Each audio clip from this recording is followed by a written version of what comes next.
Halo teman Rehat, apa kabar? Semoga selalu sehat, kuat, dan tetap semangat. Di video kali ini saya akan menceritakan alur film yang berjudul.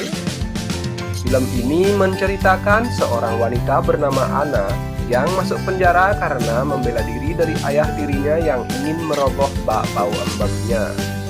Tanpa lama-lama lagi, yuk mari kita tonton. Film dibuka dengan memperlihatkan seorang wanita yang bernama Anna. Saat ia sedang memainkan alat musiknya, tiba-tiba ayah tirinya datang menghampirinya. Dalam kondisi mabuk berat, di sana ayahnya malah meminta Anna untuk mencangkul ladang persawahannya. Namun hal itu ditolak dan membuat Anna panik serta langsung mendorong ayah tirinya tersebut. Ayahnya pun terpental dan terluka hingga tak berselang lama ayah tirinya meninggoy seketika di sana. Beberapa hari kemudian, Anna yang sedang di persidangan ditetapkan sebagai tersangka dalam tuduhan peninggoyan ayah tirinya. Hakim pun akhirnya memutuskan Anna bersalah dan mendapatkan hukuman. Lalu sesudah itu, Anna dibawa ke sebuah penjara khusus wanita. Di dalam sel tahanan itu, ia berkenalan dengan seorang wanita yang bernama Jenny, yang merupakan maestro les biola serta seorang introvert dan sudah berada di penjara itu selama 5 tahun. Saat sedang beradaptasi dengan lingkungannya, Anna pun didatangi oleh seorang wanita yang bernama Cody dan merupakan salah satu ketua geng di penjara tersebut yang sangat disegani. Cody datang menghampirinya untuk mengajak Anna bergabung masuk ke dalam gengnya. Di sana, Cody berkata jika ingin bertahan hidup di penjara itu, ia harus memiliki perkumpulan teman-teman yang sangat banyak dalam sebuah kelompok agar semasa berada di sana hidupnya aman tanpa ada yang berani mengganggunya. Namun Anna yang masih polos dan tak ingin mencari masalah di sana lantas menolaknya. Lalu saat makan siang, Cody kembali datang menghampiri Anna untuk mengajaknya bergabung dalam kelompoknya. Akan tetapi, lagi dan lagi Anna menolak ajakan tersebut. Hal itu pun membuat Cody merasa tersinggung dan lalu mengajak Anna ke tempat yang sepi sehingga ia beserta gengnya lantas memberi Anna pelajaran. Setelah itu, Anna lalu dibawa petugas untuk diobati. Di sana para petugas bertanya siapa yang melakukan perbuatan itu kepadanya. Namun Anna malah diam tanpa kata dan tak mau memberitahu siapa yang telah melukainya.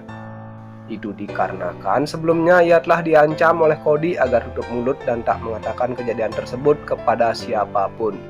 Setelah itu, Anna pun dipanggil oleh kepala sipir yang bernama Frank untuk mengevaluasi perilakunya. Di sana Anna meminta agar dipisahkan dari tahanan lainnya dan ingin ditempatkan di ruangan sendiri. Dikarenakan Anna sangat ketakutan oleh kelakuan para napi yang sangat sangar tersebut. Namun Frank tak mengizinkannya, dikarenakan akan banyak napi yang merasa iri dan itu sangat tidak adil. Di sana Frank pun mulai beraksi dengan menawarkan perlindungan kepada Anna dari para napi yang jahat kepadanya. Asalkan Anna mau mencangkul ladang persawahan bersama-sama sebagai syarat mutlak yang harus dilakukannya.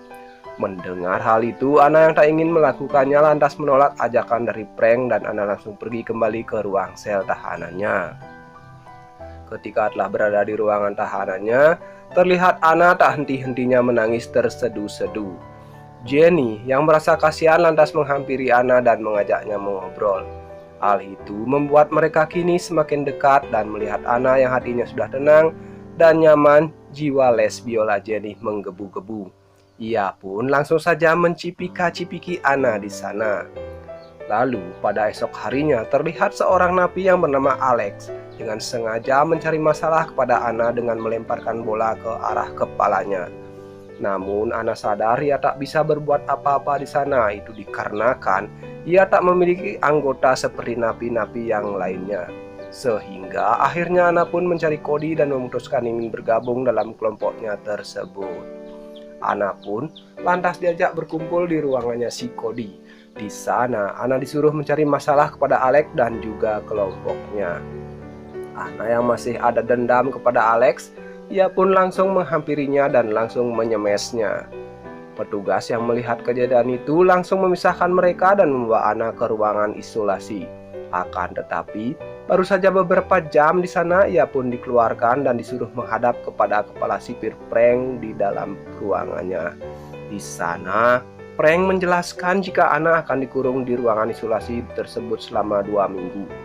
Namun Frank bisa membebaskannya dengan mudah asalkan Anna mau memberikannya bakpao ambem nan gurihnya tersebut.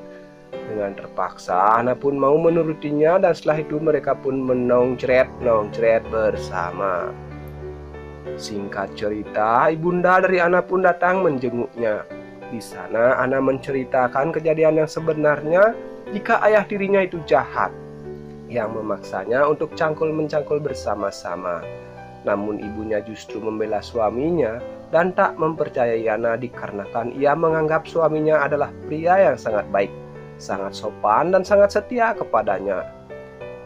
Esok harinya, ketika mereka sedang berkumpul di lapangan, Alex datang kembali menghampiri Anna and the gang dengan membawa sajam ke sana. Namun, beruntungnya salah satu teman mereka menyadari hal itu dan berhasil menggagalkan rencana si Alex.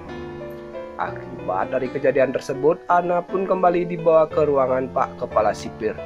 Dan seperti biasanya, Anna kembali ditawari cangkul-mencangkul bersama-sama agar ia tak dihukum di ruangan isolasi mandiri. Namun jika Anna menolak ajakan dari Frank, ia akan mengurungnya di sana dengan cukup lama. Akhirnya Anna setuju dan langsung membuka gawangnya lebar-lebar agar Frank mudah mencetak gol di tempat tersebut. Setelah kejadian itu, Anna kini semakin berantakan. Ia mulai mengkonsumsi narkocong hingga membuatnya semakin kecanduan. Dan ia pun tak henti-hentinya membuat masalah terhadap orang-orang yang ada di sana. Hingga pada suatu hari, Anna sedang mengamuk berusaha untuk meninggoikan dirinya sendiri. Beruntungnya, para petugas beserta Frank datang menemuinya dan mencoba menenangkan si Anna. Hal itu pun membuat Anna dibawa ke sebuah ruangan khusus untuk diperiksa kejiwaannya. Yang pada akhirnya, ia pun ditempatkan ke kelompok para napi yang mengalami gangguan kejiwaan. Setelah itu, ibunya pun kembali datang menjenguk Anna dikarenakan mendengar putrinya mengalami gangguan kejiwaan. Ibunya merasa bersedih dan kini percaya dengan apa yang Anna ucapkan di pertemuan sebelumnya. Ia pun berjanji akan mengeluarkan Anna secepatnya dari tempat tersebut. Beberapa bulan pun telah berlalu, kini Anna telah keluar dari ruangan tersebut. Alex yang melihat hal itu lantas mengganggunya secara bebas. Hal itu dikarenakan Anna kini telah dikeluarkan Cody dari kelompoknya. Akibat kejadian itu, Anna kembali dibawa ke ruangannya si Frank untuk diajak cangkul-mencangkul lagi. Jika ia mau, maka Anna akan mendapatkan surat bebas bersyarat dari kepala sipir tersebut. Dengan terpaksa, lagi dan lagi Anna kembali menerima tawaran itu dan langsung menongcret bersama. Muak diperlakukan seperti itu, Anna kemudian pergi untuk menemui Cody dan meminta bantuannya untuk menghancurkan reputasi Frank si kepala sipir tersebut.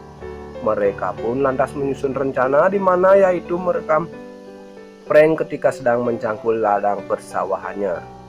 Sesudah itu, Anna pun pergi ke tempatnya dan memulai rencana tersebut. Beberapa hari pun berlalu, tibalah sidang pembebasan bersyarat yang diberikan untuk Anna. Namun di sana Frank tak setuju jika Anna dibebaskan begitu saja, dikarenakan menurutnya Anna masih memiliki gangguan kejiwaan. Akan tetapi, Anna yang sudah tahu dengan rencana licik dari Frank itu lantas memperlihatkan video 19 detiknya mencangkul-cangkul yang sudah direkamnya tersebut. Hal itu pun membuat Frank tak bisa berkutik lagi, dan ia pun langsung dimasukkan ke dalam penjara. Di akhir cerita, terlihat Anna kini telah dibebaskan. Ia dibebaskan tanpa syarat apapun, dan Anna pun begitu sangat senang jika ibundanya datang untuk menjemputnya pulang bersama-sama. Dan film ini pun selesai.